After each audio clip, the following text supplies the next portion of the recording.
Abe ko, eto na naman ang abe nyo, abe ko. Nandito nga pala tayo sa Bulaon, San Fernando, Pampanga. Abe ko, dahil pina-check up natin yung laptop natin. Abe ko. At habang hinihintay ko nga pala yung laptop ko, meron akong napanood sa Facebook. Abe ko. Ito nga pala yung helmet cleaning bendo. Abe ko, dito lang yan sa may Banda Market. Abe ko.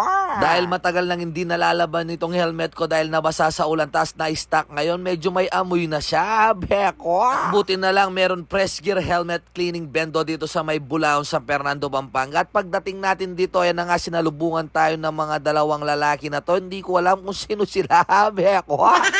Kinamayan pa mo agad ako, abe ko. Kala mo talagang kilala ko sila, abe ko.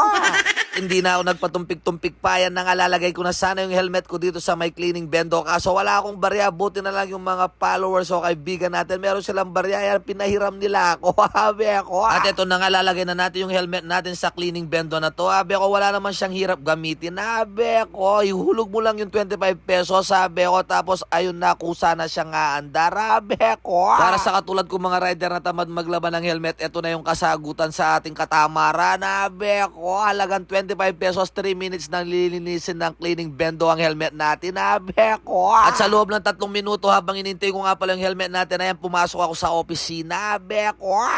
Madam, paano yung mga process ng, halimbawa kung gusto mo mag-franchise ng Press Gear? Ayan si ma'am. Anong pangalan mo, ma'am? Hello po, ako po si Shan. Tapos po yung process natin pag gusto ninyo mag-franchise ng bendo machine is 50% down payment po tayo. Then ipapasok po yung unit sa production. Then after a week lang po is releasing na po yung unit. Then magsasign din po tayo ng contract para at least po meron po tayong agreement doon for territory and all the information po. Okay. Thank you, madam. Hi po, ako po si Quincy. Ano na po kayo? Mag-franchise na po kayo or maging distributor po sa area niyo po? Fresh Gear. Okay.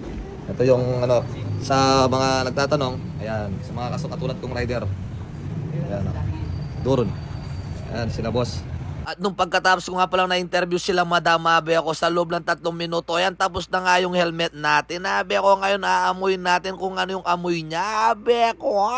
Ito nga pala yung reveal ng amoy niya, abe ako. Walang kasinungalingan, abe ako. Wala siya talagang amoy, abe ako, dahil na-repress lang talaga siya, abe ako. Kung gusto mo talagang maamoy siya, abe ako, spray mo na nga rin na siya ng pabango mo, abe ako. Pero ako, gustong-gusto ko yung amoy niya, abe ako, dahil hindi siya nakakahilo, abe ako. Nawala yung amoy amag niya, abe ko. Kaya sa mga grab rider dyan at saka sa mga nagmamaxim dyan, abe ko, kailangan nyo to, abe ko. Lalong-lalo na iba-iba yung mga nagsusot na mga helmet nyo, abe ko. At kung di kayo nasatisfy sa amoy niya, pwede nyo yung ulitin, abe ko. Pwede kayong maghulog ulit ng 25 pesos, abe ko. Kaya sa mga kapwa ko rider dyan, abe ko, huwag kayong manghinayang sa 25 pesos, abe ko. Kung malilinis naman yung helmet nyo, abe ko, para iwas tigyawat na rin yan, abe ko. Dahil araw-araw natin ginagamit yung mga helmet natin, abe ko. Tapos kung gusto nyo mag-franchise, sabi ko, ayan, mag-PM lang kayo sa helmet cleaning bendo. Sabi ko, ang pangalan ay Press Gear. Sabi ko, dyan na rin yung number nila. O pwede kayong mag-PM sa akin, sabi ko, para i-direct ako kayo sa kanila, sabi ko. At napakadaling gamitin lang ng bendo na yan, sabi ko, plug and play lang siya,